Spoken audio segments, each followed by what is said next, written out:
On oublie parfois que les personnes qui ont fait l'histoire sont des êtres humains comme nous avec des émotions, des peurs et des moments de folie. Dans une époque de France où tout était chaos et déperdition, un homme est entré dans la légende comme étant un maréchal de France respecté et un tueur d'enfants sanguinaire et fou. Bonjour à tous. Quelle histoire, quel homme. Gilles de Rais est vraiment Dr Jekyll et Mr Hyde. Je vais vous raconter dans cette vidéo l'ascension de ce noble breton au rang de maréchal de France, général des armées du royaume, jusqu'à son procès et son exécution publique. Comment on peut passer de l'ombre à la lumière aussi facilement? Je vais essayer de vous raconter ce petit bout de l'histoire de France en essayant d'analyser ce qui s'est passé dans la vie de Gilles de Rais pour qu'il devienne aussi barjot et sanguinaire. Sur cette chaîne, j'essaye de vous faire revivre des moments importants de notre histoire et des mystères impénétrables. J'ai réalisé une vidéo similaire sur le sujet de la bête du Gévaudan. Si c'est un sujet qui vous intéresse, je vous mets le lien juste ici, comme ça vous pouvez aller voir tout ça. Et vous avez qu'à vous abonner si vous aimez le mystère et l'histoire comme moi. Notre histoire commence en France, pendant une certaine guerre de 100 ans.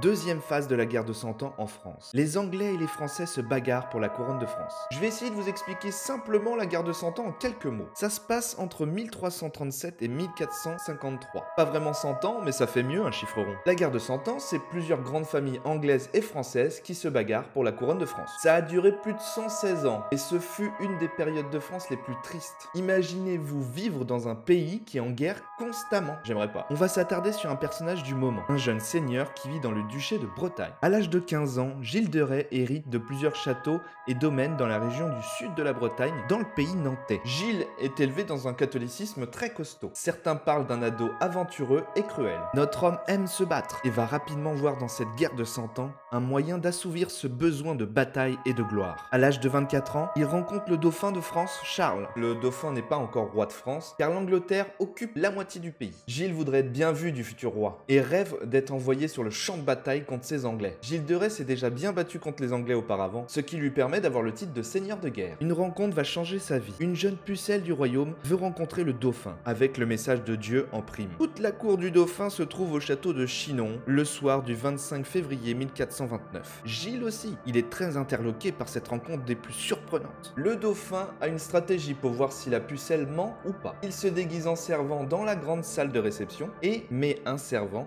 à sa place. Jeanne entre dans la salle et reconnaît de suite le dauphin. Tout le monde est ébahi. Elle ne peut le reconnaître à part être l'envoyé de Dieu. Et oui, il n'y a pas internet à l'époque. C'est impossible qu'elle sache qui c'est. Physiquement, je veux dire. Gilles de Rais est soufflé. Cette jeune fille vient de prouver l'improbable. Le message de Jeanne est clair. Elle doit mener l'armée française pour bouter les Anglais hors du royaume. Gilles de Rais voit en elle un moyen de briller. Il la suivra quoi qu'il en coûte. Si c'est Dieu qui le dit. Vous avez Jeanne d'Arc qui a la ferveur et Gilles de Rais qui a la brutalité et le sens de la guerre. Un mélange explosif les deux. Une ville importante, occupée, se trouve non loin de Chinon. La ville d'Orléans doit être libérée selon Jeanne. C'est à Orléans que va se passer la première grosse victoire. La ville d'Orléans est encerclée par les Anglais, qui se sont postés dans plusieurs petits bastions. Jeanne et la petite armée entrent dans la ville d'Orléans. Elle est célébrée comme une reine par les habitants. Le but est simple, prendre tous les petits bastions, bouter les Anglais et qui rentrent chez eux. Le plan le plus simple qu'on puisse faire. Plusieurs petites batailles vont se jouer, et chaque bastion pris aux Anglais est une étape vers la victoire. Lors l'une d'entre elles, Jeanne sera blessée à l'épaule par une flèche. Mais la croyance de Jeanne est trop forte. L'armée du dauphin, confiante. Les Anglais vont devoir partir, quitter Orléans. Ils ont trop de pertes et les Français sont trop galvanisés. C'est une victoire, une belle victoire. Gilles de Rais profitera de cette victoire pour sa renommée et son prestige, qui à l'époque était obligatoire si on voulait monter dans les sphères du pouvoir. Gilles a bien mené sa barque. Le dauphin, pour le remercier des victoires qu'il a eues pour la France, le nomme maréchal de France. Maréchal de France était le poste le plus haut en termes de militaire. Il était maintenant le chef des armées de France. Gilles est heureux, il est récompensé de ce qu'il sait faire le mieux, tuer et organiser des batailles. Notre maréchal de France a une certaine réputation. On le dit brutal, sans pitié. Il brûlerait les villages des ennemis. Et il a un petit penchant pour la torture, surtout sur les Anglais. C'est pas le mec à croiser sur le champ de bataille. Un an après sa nomination, Jeanne d'Arc se fait attraper par les Anglais dans la ville de Compiègne. Gilles apprend la nouvelle et essayera de libérer la pucelle. Ses tentatives de libération vont toutes échouer. Gilles est dévasté. C'est une grande défaite qu'il portera toute sa vie. Il quitte son poste de maréchal de France et retourne dans son château à Tiffauges en Vendée. Il abandonne. On peut imaginer que pour lui c'est un choc de ne pas avoir réussi à libérer l'envoyé de Dieu. Cet homme si pieux, cette capture de Jeanne l'affecte encore plus, car il a une certaine admiration pour la pucelle.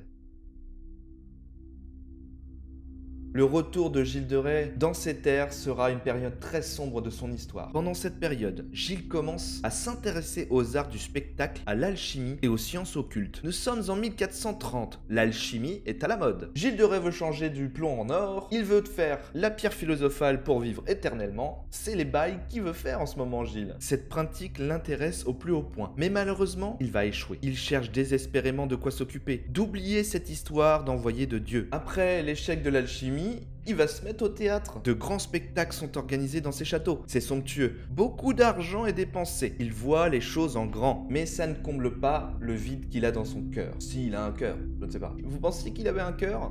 Mettez ça en commentaire. Après cette histoire de théâtre, bon ça va 2 minutes, maintenant Gilles de Rais veut quelque chose de plus violent. De la magie noire et des messes sataniques. Ça c'est bien. Comme un besoin de franchir la limite, il s'attable avec le diable.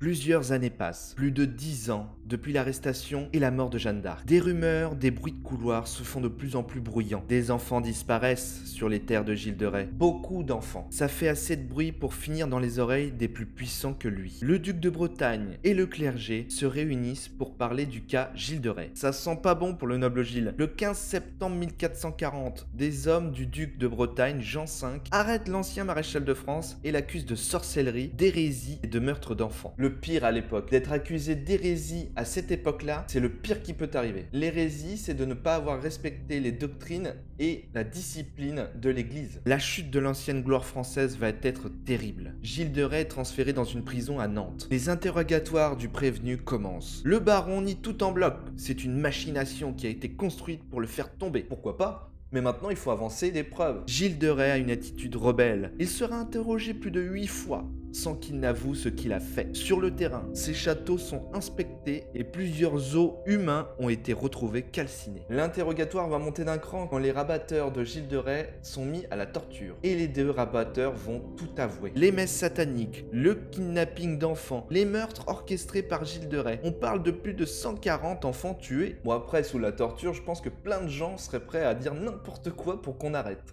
Lors de son 9e interrogatoire par le clergé, Gilles de Rais ne va pas nier ses crimes. Il sera jugé coupable et sera exécuté en public pour le meurtre de plus de centaines d'enfants. Il est exécuté le 26 octobre 1440.